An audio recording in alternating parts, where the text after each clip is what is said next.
مختلف مواقع پر قیامت تک ہونے والے واقعات کا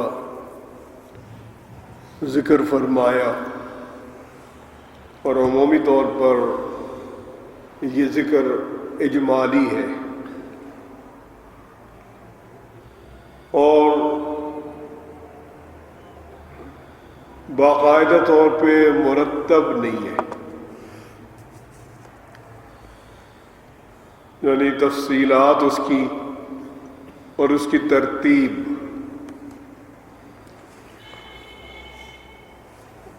تو ایک موقع پر بہت سی چیزوں کا ذکر فرمایا کہ یہ چیزیں ہوں گی، اس میں کچھ چیزیں وہ تھیں جو فوراً ہی ہو گئیں، یعنی حضور اکرم صلی اللہ علیہ وسلم کے اس دنیا سے رخصت ہو جانے کے بعد 25 سال بعد وہ رونما ہو گئی، کیونکہ پہلی چیز اس میں بتلائی کہ قیامت اس وقت تک نہیں آئے گی جب تک دو بڑی بڑی جماعتیں آپس میں نہ ٹکرائیں، بہت بڑی جنگ ہوگی ان کے درمیان، تکون بینہما مقتلۃ عظیمۃ اور دعواہما واحد، دونوں کا دعویٰ وہ ایک ہی ہوگا، ہر ایک کہے گا کہ مسلمان ہوں، اور ہر ایک کا دعویٰ ہوگا کہ میں خیر کی خاطر یہ کر رہا ہوں۔ اب واقعہ اس طرح سے ہوا کہ جو یہودی لابی تھی جس کے بارے میں حضور اکرم صلی اللہ علیہ وسلم یہ وصیت فرما گئے تھے کہ ان کو حجاز میں نہیں رکھنا، کیونکہ ان سے بہت معاہدات ہوئے، یہ سازش سے باز نہیں آتے تھے، کسی کو کھڑا کر دیا، کبھی کسی کو، کبھی کسی کو، کہیں جنگ کرا دی، تو ان کے بارے میں صحابہ کرام کو یہ وصیت فرما دی تھی کہ حجاز صوبے میں ان کو نہیں رہنے دینا، باہر چلے جائیں، عراق چلے جائیں، شام چلے جائیں، مصر چلے جائیں۔ اور ادھر ایران کی جو بہت بڑی سلطنت تھی دنیا کی، اس کے بھی جو اہم لوگ تھے وہ بھی اسلام کے غلبے سے خوش نہیں تھے اور سازشیں کرتے رہے۔ تو سب سے پہلا ہاتھ ان کا پڑا حضرت عمر رضی اللہ عنہ کی شہادت، وہ ایک بڑی قوی چیز تھی، ان سے حوصلہ افزائی ہوئی کہ ہم آگے بڑھ سکتے ہیں۔ حضرت عمر رضی اللہ عنہ کے بعد ایک صورتحال پیش آئی کہ مکہ مکرمہ کے دو قریشی خاندان ایسے تھے کہ ان کا اضافی احترام تھا، ایک بنی ہاشم، ایک بنی امیہ۔ بنی ہاشم کا احترام زیادہ تھا کیونکہ انہیں ایک تقدس حاصل تھا اور وہ کعبے کے اور حج کے معاملات کے نگہبان تھے۔ بنو امیہ کو ایک شرف حاصل تھا، یہ امور حرب کے جو بھی جنگی معاملات دفاعی معاملات ہوتے تھے یہ ان کے انچارج تھے۔ جب اسلام آیا تو حضور اکرم صلی اللہ علیہ وسلم قدرتی طور پر بنی ہاشم میں تھے۔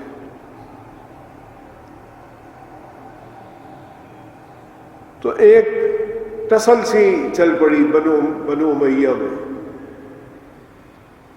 ایک فرق آ گیا۔ چنانچہ ابو سفیان جو بنو امیہ کے سب سے اہم آدمی تھے، وہ حضور اکرم صلی اللہ علیہ وسلم کے مد مقابل ہی رہے فتح مکہ تک۔ فتح مکہ کے بعد پھر انہوں نے ہتھیار ڈال دیے۔ ان کے اس مرتبے کا خیال رکھا حضور اکرم صلی اللہ علیہ وسلم نے، جس پہ وہ تھے، کیونکہ مد مقابل جرنیل تھے، اور حضور صلی اللہ علیہ وسلم نے کسی سے عداوت نہیں رکھی۔ اگر عداوت رکھتے تو ابو سفیان سے ضرور رکھتے، کیونکہ یہ مد مقابل جرنیل یہی تھا۔ ابو جہل بھی ان کے تابع تھا، ابو لہب بھی تابع تھا، امور حرب کے یہ انچارج تھے۔ جب فتح مکہ ہوا تو یہ اسلام لے آئے، لیکن جو اہم مجالس ہوتی تھیں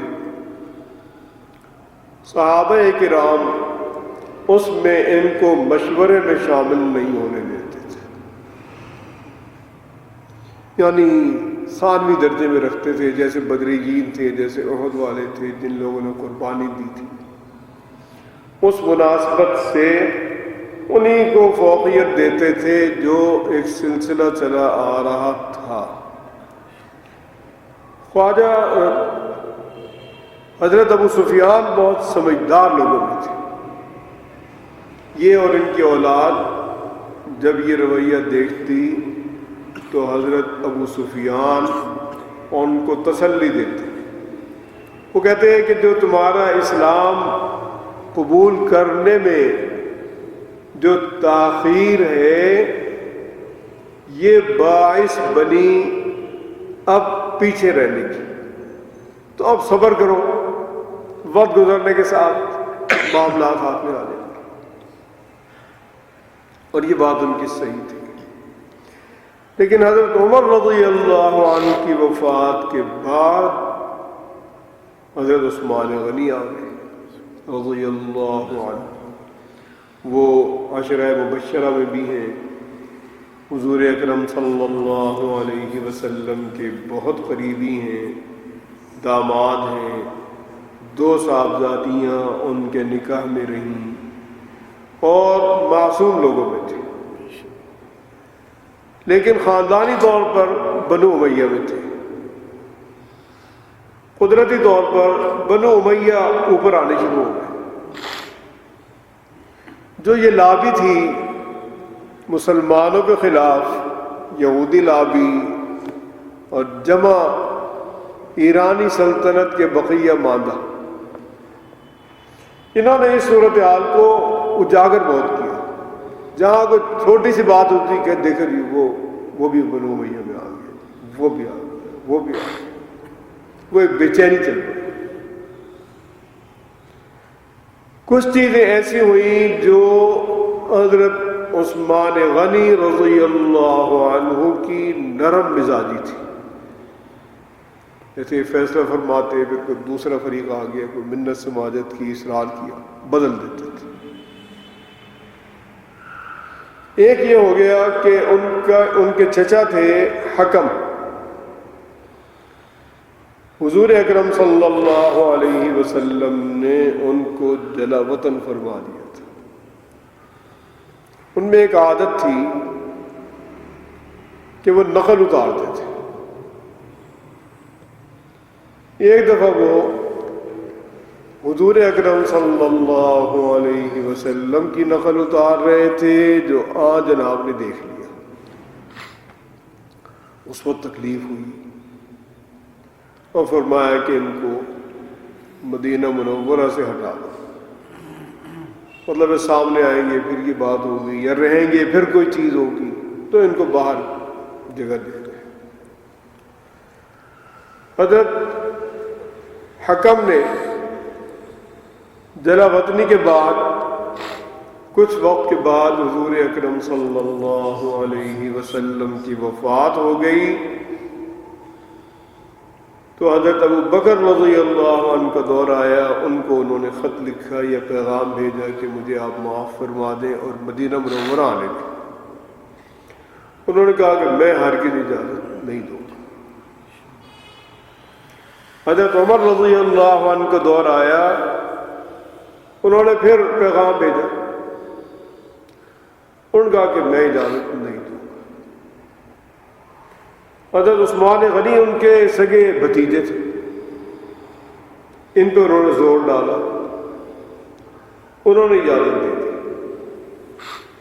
اور ایک وجہ بھی تھی ان کے پاس کہ وہ کہتے ہیں کہ میں ایک موقع پر حضور اکرم صلی اللہ علیہ وسلم سے ان کو واپس لانے کی اجازت لے چکا تھا، لیکن پھر موقع نہیں ہوا، پھر میں نے یہ بات نہیں کی، کیونکہ حضرت ابو بکر کی سلطنت تھی، پھر حضرت عمر کی تھی، تو لیکن کیونکہ مجھے اجازت حاصل بھی تھی اور اختیار بھی ہے، تو وہ آگے واپس۔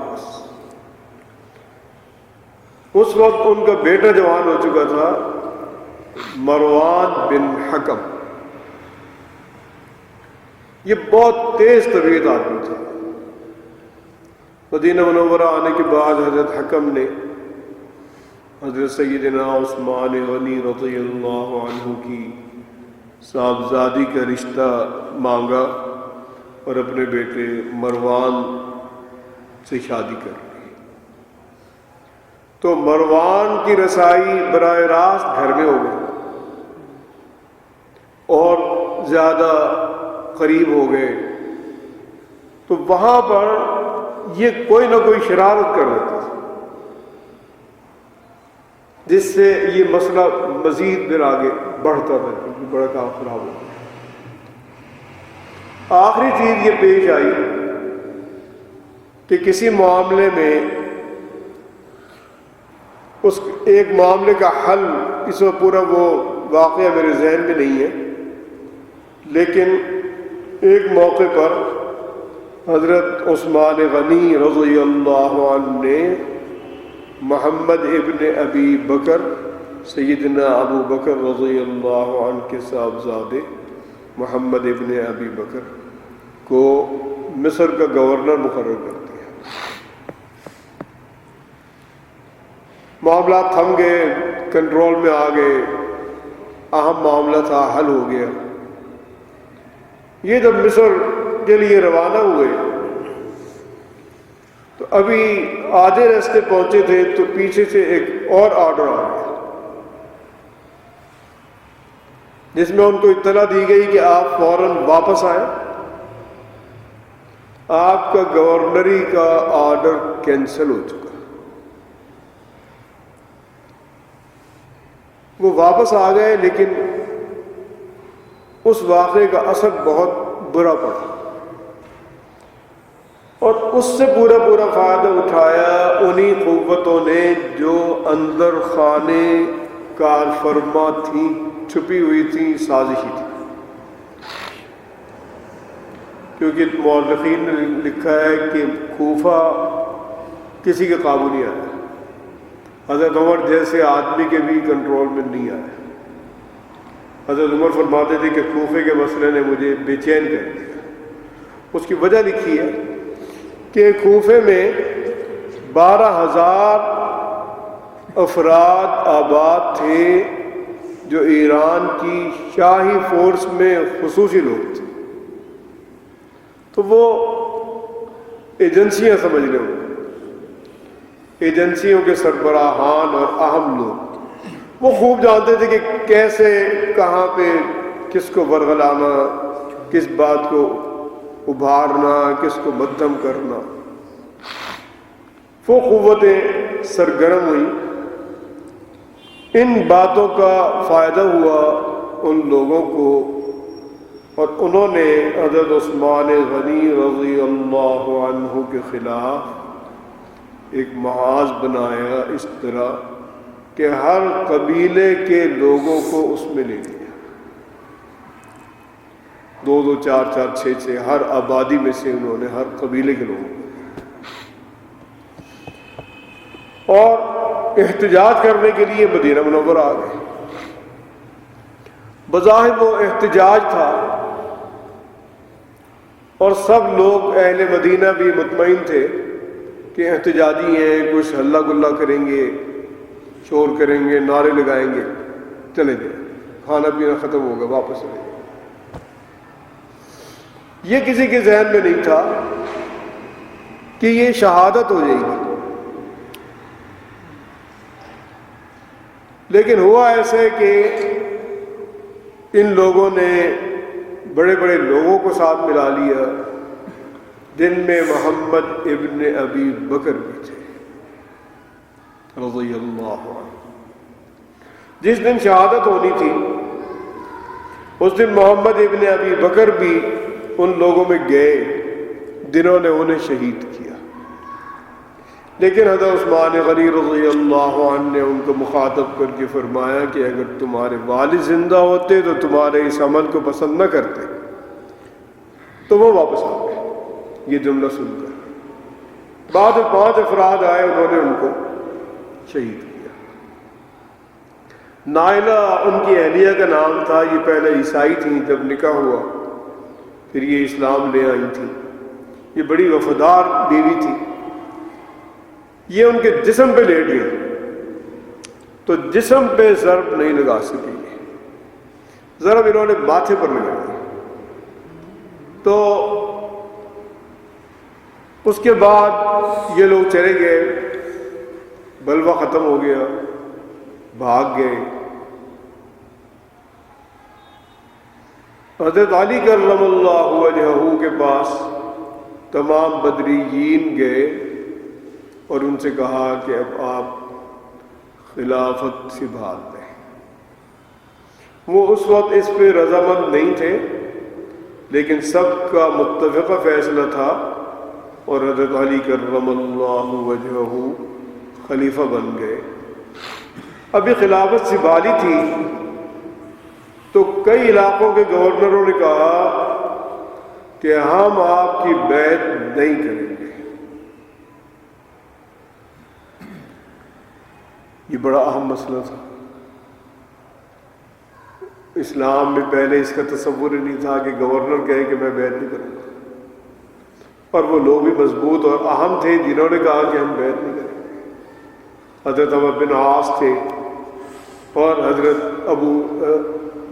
حضرت معاویہ رضی اللہ عنہ، یہ پیش تھی۔ ان کا کہ ہم اس وقت تک بیعت نہیں کریں گے جب تک قاتلین عثمان سے قصاص نہیں لیا جائے گا، یعنی ان کو مارا نہیں جائے گا۔ حضرت علی کرم اللہ وجہہ نے ان کو سمجھایا کہ اس وقت قصاص ممکن نہیں ہے، مجھے سنبھلنے دو، میرا ساتھ دو، پہلا کام یہی کریں گے کہ ہم قصاص لیں گے۔ انہوں نے کہا نہیں، پہلے قصاص، اور کسی طرح سے آمادہ کر کے حضرت زبیر، حضرت طلحہ، حضرت عائشہ رضی اللہ عنہم ان کو ساتھ لے کر خود یہ لوگ کچھ طبقات قصاص لینے کے لیے کوفہ پہنچ گئے۔ ان کے جی ہم قصاص لیں گے، قاتلین یہاں آئے بھاگ کر۔ اب قاتلین تو نہیں ملے، پہلے مرحلے میں یہ 600 افراد شہید ہو گئے جو قاتلین کی تلاش میں گئے تھے۔ تو ان کے سمجھ میں آیا کہ یہ بات صحیح تھی کہ ان سے ابھی بدلہ نہیں لیا جا سکتا تھا، کیونکہ قبائلی سسٹم وہاں مضبوط تھا اور صدیوں سے، ہزاروں سال سے چل رہا تھا۔ اپنے قبیلے کے آدمی کو عام یعنی آسانی کے ساتھ کسی کے حوالے کرنے کو تیار نہیں ہوتے تھے، لڑنے کے لیے آ جاتے تھے۔ اس کے بعد پھر یہی مسئلہ، یہ حضرات کوفے میں رہے، سیدنا علی بھی کوفے آ گئے۔ بیعت کا مسئلہ تھا، بیعت نہیں لی یعنی حکومت کو قبول نہیں کیا، اس میں یہ دو طبقے مد مقابل آ گئے۔ ایک طرف حضرت عائشہ، حضرت زبیر، حضرت طلحہ اور بہت بڑے حضرات تھے، ایک طرف سیدنا علی اور عشرہ مبشرہ کے بقیہ لوگ، بدریین سب کے سب حضرت علی کے ساتھ تھے۔ یہاں کچھ لوگ سرگرم ہوئے کہ صلح ہو جائے، اور صلح کے قریب بھی پہنچ گئے، کیونکہ دو آدمی سب سے اہم تھے، ایک حضرت زبیر، ایک حضرت طلحہ، اور ان سے بھی اہم تھیں حضرت عائشہ رضی اللہ عنہ۔ تو حضرت زبیر رضی اللہ عنہ کے پاس تو خود حضرت علی میدان جنگ میں اس صف میں چلے گئے جہاں وہ تھے، اور ان کو ایک بات یاد کرائی کہ حضور صلی اللہ علیہ وسلم نے آپ کو یہ بات بتا دی تھی کہ ایک موقع پر آپ علی سے لڑیں گے، درا حالے کہ علی حق پر ہوں گے۔ تو کیا یہ بات یاد ہے؟ ان کا جی بالکل یاد ہے، اور ابھی یاد آئی ہے، اس سے پہلے یاد نہیں تھی۔ کہ اب کیا کروں؟ حضرت علی نے فرمایا واپس لوٹ۔ ان کا واپس لوٹنا میرے لیے مشکل ہے، کیونکہ عار ہے، میدان جنگ سے چلے جائیں۔ انہوں نے سمجھایا کہ چلے جائیں، کیونکہ ابھی عار ہے، اور پھر عار اور نار یعنی جہنم بھی آپ کے ساتھ ہوگی، پھر آپ جائیں گے۔ بات انہوں نے قبول کی اور اعلان کیا، واپس چلے گئے۔ لیکن وہی طبقہ جو شیطان تھا اس نے ان کو وہیں شہید کر دیا، میدان سے نکلے اور شہید ہو گئے۔ حضرت طلحہ بھی واپس جانا چاہتے تھے، صورتحال دیکھ کر ان کو اسی صف کے مروان بن حکم نے خود تیر مار کے مار دیا۔ اب اس کے بعد کچھ اندازہ نہیں کہ جنگ کیسے شروع ہوئی۔ آج تک یہ نہیں پتا کہ حضرت علی کی طرف سے شروع ہوئی یا حضرت عائشہ کی طرف سے شروع ہوئی، لیکن جنگ شروع ہو گئی، اور یہ حدیث کی پیشین گوئی پوری ہو گئی۔ 70,000 افراد شہید ہو گئے، بہت بڑا حادثہ ہو گیا۔ تو یہ حضور اکرم صلی اللہ علیہ وسلم بتلا چکے تھے کہ دو بڑے لشکر ٹکرائیں گے، دونوں کا دعویٰ ایک ہے، ہر ایک کہتا ہے کہ میں اسلام کی خاطر یہ کر رہا ہوں۔ لیکن امت نے ایک فیصلہ دیا کہ ان دونوں جنگوں میں حق پر سیدنا علی تھے، باقی ہم کسی کی اس میں مذمت نہیں کرتے، کیونکہ سب صحابہ ہیں، ہمارا کوئی حق نہیں کہ ہم ان میں جا کے جج بنے۔ کس نے کیا کیا، جو کیا وہ گزر چکے، اللہ کے دربار میں ہیں، اللہ جانے وہ جانے۔ لیکن ہمارا کام ہے کہ ہم سب صحابہ کی عزت کریں، اور ایک اصولی موقف یا عقیدہ وہ یہ سب رکھیں کہ ان جنگوں میں سیدنا علی کرم اللہ وجہہ اور ان کے ساتھی یہ حق پر تھے، اور جو بھی ان کے مد مقابل تھے وہ غلطی پر تھے، لیکن یہ کہ وہ بھی اپنی سوچ میں مخلص تھے، اس لیے یہ کہیں گے کہ وہ صحابہ ہیں۔ دوسری بات بیان فرمائی کہ 30 فریبی لوگ آئیں گے میری امت میں، دجل فریب کو کہتے ہیں، بڑے بڑے فریب کار، جھوٹے، ان کی تعداد 30 کے قریب ہوگی۔ ہر ایک کہے گا کہ میں اللہ کا نبی ہوں، اور یہ بتلا دیا کہ میں آخری نبی ہوں، میرے بعد کوئی نبی نہیں ہے۔ تو یہ امت میں مختلف آئے. فوری طور پر جو عہد نبوی کے آخر میں آیا وہ اسود عنسی تھا. یمن میں سلطنت قائم کر لی، لیکن حضور اکرم صلی اللہ علیہ وسلم کی وفات کے 1 یا 2 دن پہلے فیروز دیلمی نے اس کو مار دیا تھا. دوسرا آیا مسیلمہ کذاب. مسیلمہ جو تھا یہ بھی قریشی خاندان کا تھا، اور ربیعہ قبیلہ ایک شاخ ہے اس کا تھا، اور سب سے مضبوط آدمی یہی تھا مخالفین اسلام میں حضور اکرم صلی اللہ علیہ وسلم کی وفات کے بعد. تو یہ مارا گیا. اس کے مقابلے میں 1200 صحابہ کرام شہید ہوئے. یمامہ میں اس نے اپنی سلطنت قائم کر لی تھی.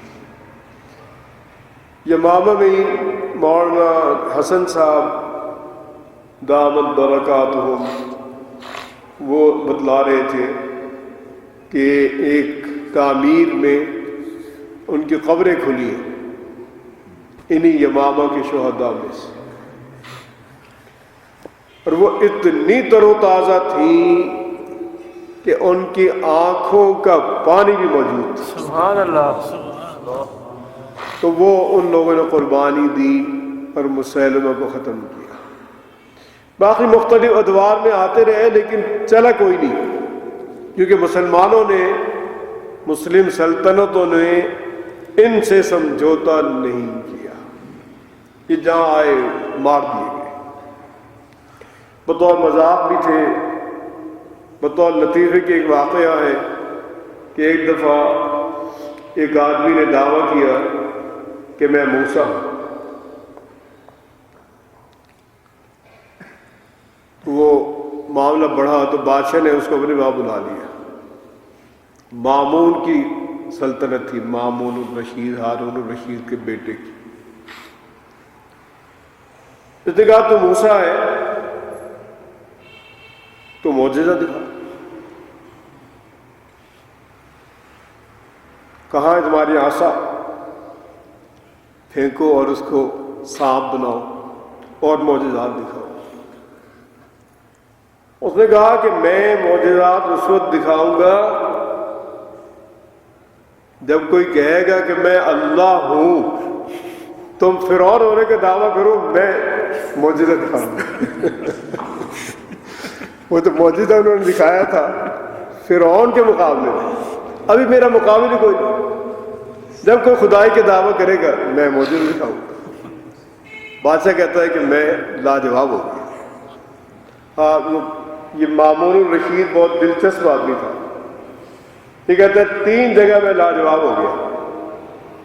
ایک جگہ یہاں لاجواب ہوا، ایک جگہ اس کا ایک بہت جگری دوست تھا، اس کی وفات ہو گئی. تو یہ اس کی والدہ کے پاس گیا تعزیت کے لیے اور اس سے کہا کہ میں آپ کا بیٹا.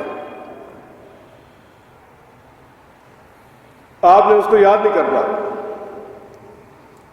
اس نے کہا کہ بیٹے، ایسے بیٹے کو کیسے نہ یاد کرو جس کا بدل تجھ جیسا بیٹا ہے. تو میں لاجواب ہو گیا. ایک جگہ اور اس میں میرے ذہن میں نہیں ہے، لیکن 3 واقعے اس نے بیان کیے. اس نے کہا 3 جگہ میں لاجواب ہو گیا. ایک اس شخص سے بھی جس نے دعویٰ کیا تھا حضرت موسیٰ بننے کا، تو اس سے بھی لاجواب ہو گئے، کیونکہ اس نے کہا کہ آپ فرعون بنے، آپ خدائی کا دعویٰ کریں، میں معجزہ دکھا دوں. والعیاذ باللہ. تو جتنے بھی آئے نبی کے نام پر امت نے قبول نہیں کیا، اور ان کے نام و نشان بھی ختم ہو چکے. مرزا غلام احمد قادیانی کی نبوت چل گئی. وہ اس لیے چل گئی کہ یہاں پر سلطنت مسلمانوں کی نہیں تھی، سلطنت انگریزوں کی تھی. مرزا غلام احمد قادیانی ذہین لوگوں میں تھا، اردو اچھے لکھتا تھا، تحریر بہت اچھی تھی، تقریر بھی اچھی تھی، گفتگو کا انداز بھی اچھا تھا، اور فارسی کا بھی بہت بڑا فاضل تھا، لیکن عالم نہیں تھا، ایک عامی شخص تھا، اور تحصیل میں کہیں ملازمت کرتا تھا۔ اس نے اپنی زندگی کا آغاز کیا ایک انجمن قائم کر کے مسلمانوں کی فلاح و بہبود کے لیے۔ پھر اس کے بعد اس کا چرچا بڑھا جب یہ عیسائیوں سے مناظرے کرتا تھا مسلمان عالم کے طور پر، لیکن اس میں جو اس کا طریقہ کار تھا وہ بہت خراب تھا۔ یہ اپنے مناظروں میں سیدنا عیسیٰ علیہ السلام کی بے ادبی کرتا تھا، جو کفر کی چیز ہے۔ اللہ نے ہم سے عہد لیا لا نفرق بین احد من رسلہ، اللہ کے پیغمبروں میں ایمان لانے میں ہم فرق نہیں کریں گے، تو ہمارا تو سب پہ ایمان ہے۔ حضور اکرم صلی اللہ علیہ وسلم نے فرمایا کہ تم میں کوئی آدمی یہ بحث نہ کرے کہ میں یونس ابن متہ کے مقابلے میں اچھا ہوں۔ حضرت یونس علیہ السلام کا اسم گرامی تھا یونس ابن متہ، تو فرمایا کہ اس طرح سے کوئی بحث نہ کرے کہ فلاں سے افضل ہے۔ جیسے ہم بحث شروع کریں حضور اکرم صلی اللہ علیہ وسلم حضرت عیسیٰ سے اچھے ہیں، عیسائی کے ہیں، حضور اکرم سے وہ اچھے ہیں، یہ بحث نہیں کرنا۔ حضور اکرم صلی اللہ علیہ وسلم سب کے سردار ہیں، لیکن کسی سے انفرادی بحث، اس میں کسی بھی نبی کی بے ادبی ہو گئی ہمارا کھانا خراب ہو گیا، اس میں نہیں پڑھنا۔ لیکن مرزا جو تھا وہ ان کی بے ادبی بھی کرتا تھا، اور تحریرات میں اور تقریروں میں ان کو ولد الزنا تک کہہ جاتے تھے، جو یہودی انہیں کہتے تھے، والعیاذ باللہ۔ تو یہ وہاں سے پھر اور آگے بڑھا، کوئی اسی کا ادوار پڑا جو حضرت عیسیٰ علیہ السلام کی بے ادبی کی، اس لیے مہدی ہونے کا دعویٰ کرتا کہ میں مہدی موعود، جن کے بارے میں حضور صلی اللہ علیہ وسلم نے خبر دی، میں وہ امام مہدی ہوں۔ اب اس کے بعد اگلے مرحلے میں اس نے کہا میں نبی ہوں، لیکن میں ظلی نبی ہوں، اصلی نبی نہیں۔ ظلی کا مطلب کہ نبوت تو حضور اکرم صلی اللہ علیہ وسلم کی چلے گی، میں انہی کے زیر سایہ ایک چھوٹا نبی ہوں، ان کا سایہ۔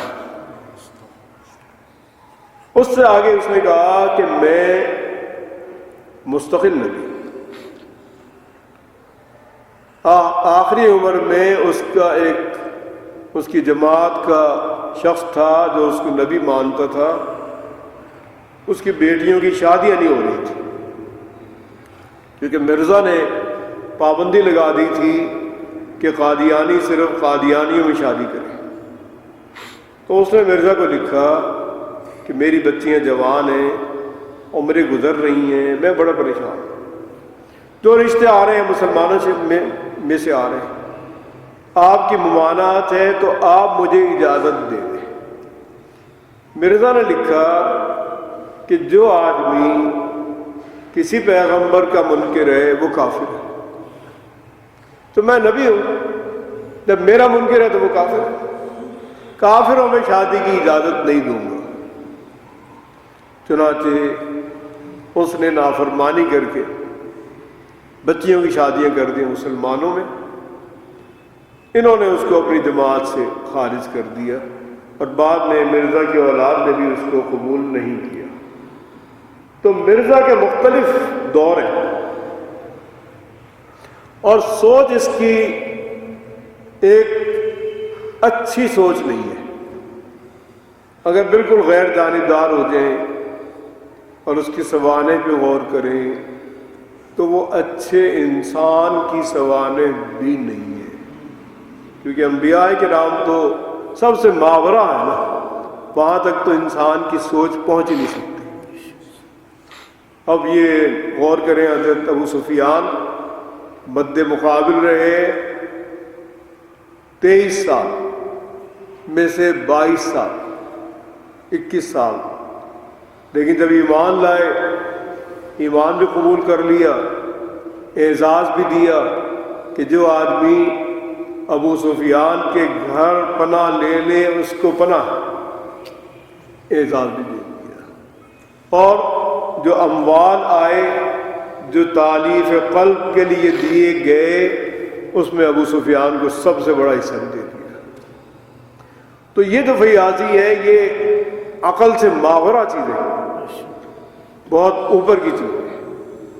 تو مرزا میں کوئی خوبی نہیں تھی، لیکن اس کی نبوت ایک حد تک چل رہی ہے۔ اب لوگ ویزوں کے چکر میں قادیانی ہو جاتے ہیں، پیسے میں ہو جاتے ہیں، شادی میں ہو جاتے ہیں، کاروبار میں ہو جاتے ہیں۔ انڈیا میں قادیانیت ترقی کر رہی ہے ہماری بنسبت زیادہ، کیونکہ وہاں جتنے طلبہ مسلمانوں کے بچے یونیورسٹیوں میں اور کالجز میں پڑھتے ہیں، ہاسٹلوں میں، یہ وہاں پہ ان کو تبلیغ کرتے ہیں اور یہ ان سے کہتے ہیں کاروبار کرنا ہے تو کاروبار کراتے ہیں، باہر جانا ہے باہر لے کے جائیں گے، قادیانیت قبول کرو اور قادیانی لڑکے سے شادی کرو۔ تو قادیانی لڑکی جمع پیسہ کاروبار کے لیے، جمع کار، جمع مکان، جتنے اعلیٰ تعلیم یافتہ ہیں ان کو ان کی پیشکش اور ان کے ارد گرد یہ گھیرا ڈالتے ہیں اور کامیاب ہو جاتے ہیں، بہت حد تک اس میں کامیاب ہیں۔ تو یہ بھی اطلاع دی کہ یہ ہوگا، ایک اطلاع دی کہ علم اٹھ جائے گا، اس کے بارے میں پہلے بھی تفصیل آ چکی کہ علم بہت حد تک اٹھ چکا۔ ایک اطلاع دی کہ زلزلے بہت ہو جائیں گے، ایک اطلاع دی کہ زمانہ قریب قریب ہو جائے گا۔ اس کی ایک تشریح حدیث پاک میں ہی آتی ہے کہ ہفتے دنوں کی طرح، مہینے ہفتوں کی طرح، سال مہینوں کی طرح گزرنے لگیں گے۔ اور ایک تشریح اس کی یہ بھی ہو سکتی ہے جیسے ہمارا زمانہ یعنی اہل زمانہ رابطے کے لحاظ سے بہت قریب ہو گئے، جیسے امریکہ کی بات ہے 1 منٹ میں یہاں آواز آ جائے گی، 1 منٹ سے بھی کم میں تصویر آ جائے گی، تصویر چلی جائے گی۔ یہ بھی ایک چیز ہوئی ہے، یتقارب الزمان ویظہر الفتن، فتنے بہت ظاہر ہو جائیں گے بلکہ غلبہ پا جائیں گے، قتل بڑھ جائے گا۔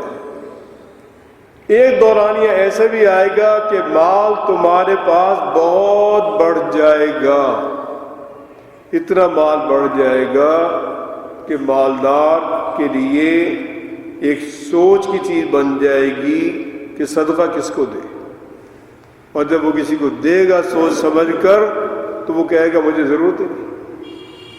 یہ دور بھی گزر چکا عہد تابعین میں، کیونکہ جب ایران فتح ہوا تو جو غنیمت تقسیم ہوئی وہ ایک ایک شخص کے لیے کئی اونٹ چاندی اور سونا تھا، تو بے پناہ پیسہ پھیل گیا تھا اس زمانے میں۔ اور اس کے بعد کے دور میں بھی جو خلافت بنو امیہ رہی یا خلافت عباسیہ رہی یا خلافت عثمانیہ، ان سب میں ایک چیز قدر مشترک تھی کہ مسلمان خوشحال رہے۔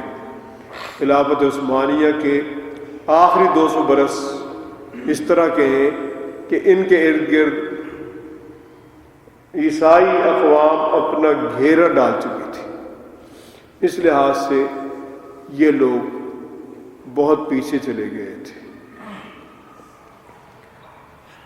ایک اطلاع دی کہ لوگ ایک دوسرے سے بڑھ کر اونچی اونچی بلڈنگیں بنانے لگیں گے، یہ بھی ہمارے دور میں ہو رہا ہے۔ ایک اطلاع دی کہ بے چینی بہت بڑھ جائے گی، یہاں تک کہ کوئی شخص قبرستان کے ماحول میں جہاں آدمی موت سے ڈرتا ہے، جب وہاں کسی قبر کے پاس سے گزرے گا تو وہ آرزو کرے گا کہ کاش میں پہلے مر چکتا اور یہ میری قبر ہوتی۔ اور آخری چیز بتائی کہ یہاں تک کہ سورج طلوع ہوگا مغرب سے، اور جب یہ سورج طلوع ہوگا مغرب سے اور لوگ دیکھیں گے تو سب کے سب ایمان لے آئیں گے، لیکن یہ وہ وقت ہوگا کہ جب ان کا ایمان لانا کسی کو فائدہ نہیں دے گا، نہ کافر کا ایمان قبول ہوگا نہ بد کی نیکی قبول ہوگی۔ قیامت کے کچھ مناظر بتلائے، ان میں بتلایا کہ وَلَتَقُومَنَّ السَّاعَةُ، قیامت قائم ہوگی اتنی اچانک، لیکن اس کے بعد کہ دو افراد، ایک کپڑا بیچنے والا کپڑا پھیلائے گا، دوسرا اس پھیلے ہوئے کپڑے کو دیکھ رہا ہوگا، ابھی خرید و فروخت پوری نہیں ہوگی کہ قیامت آ جائے گی۔ ابھی وہ اس کو نہ فروخت کر سکے گا نہ واپس لپیٹ سکے گا۔ ایک آدمی اونٹنی کا دودھ دو کر گھر لے کر جائے گا، ابھی نہیں پی سکے گا کہ قیامت آ جائے گی، یعنی یکا یکا آئے گی۔ ایک آدمی اپنے حوض کی لپائی کر رہا ہوگا، ابھی وہ اس سے کسی کو سیراب نہیں کر سکے گا، یعنی کام میں نہیں لا سکے گا کہ قیامت آ جائے گی۔ ایک آدمی کھانا کھانے کے لیے لقمہ بنائے گا، لقمہ منہ کی طرف بڑھائے گا، ابھی منہ تک نہیں پہنچ سکے گا کہ قیامت آ جائے گی۔ یعنی قیامت کا سور اس کے لیے پھر کوئی نشانی نہیں ہے۔ ان حالات کے بعد کسی وقت بھی قیامت آ جائے گی۔ اللہ تعالی ہم سب کی اصلاح فرمائے، سب کو عافیت دیں، اچھے اعمال کی توفیق نصیب فرمائے۔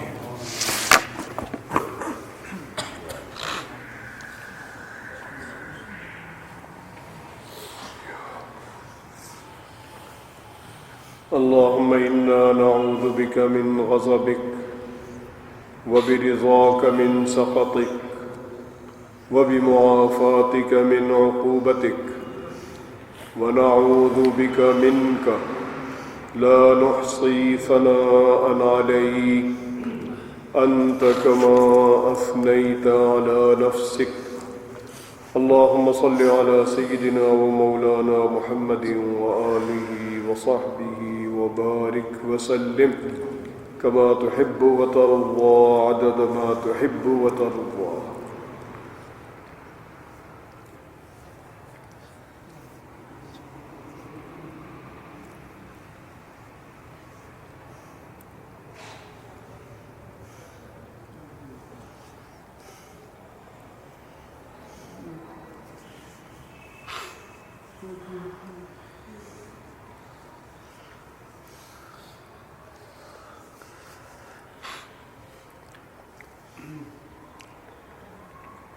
ہماری ایک عزیزہ ہیں، ان کے کچھ کام ہیں، انہوں نے دعا کے لیے کہا ہے، ان کے لیے دعا کیجیے، اللہ تعالیٰ ان کے معاملات میں آسانی بخش دے۔ ایک اور قریبی دوست ہیں، وہ آج کل ایک پریشانی میں ہیں، گرفتار ہیں، ان کے لیے دعا کیجیے، اللہ تعالیٰ انہیں بھی آسانی نصیب فرمائے، رہائی نصیب فرما دے۔ کچھ اعزہ کی دوستوں کی وفات ہوئی، ان سب کے لیے دعا کیجیے، اللہ تعالیٰ ان کو اپنی مغفرت سے نوازیں۔ ہم میں جن جن کے جو اعزہ، والدین، بہن بھائی، عزیز رشتہ دار اس دنیا سے جا چکے، اللہ تعالیٰ ان سب کو اپنی مغفرت سے نوازیں۔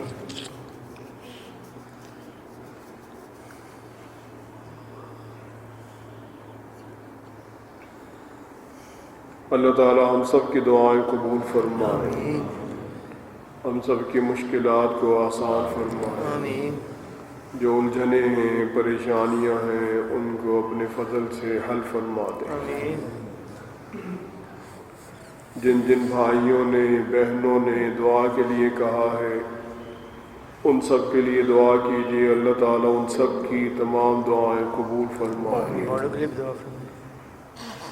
اللہ تعالیٰ ہم سب کی تمام دعائیں قبول فرمائے، بیماروں کو شفا نصیب فرمائے، قرض داروں کو قرض سے نجات بخشے۔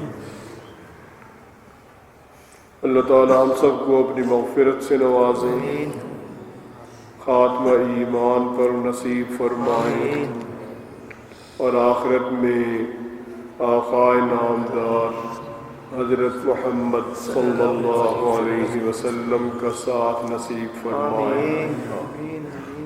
وصلی اللہ تعالی علی خیر خلقہ محمد وآلہ وصحبہ اجمعین برحمتک یا ارحم الراحمین۔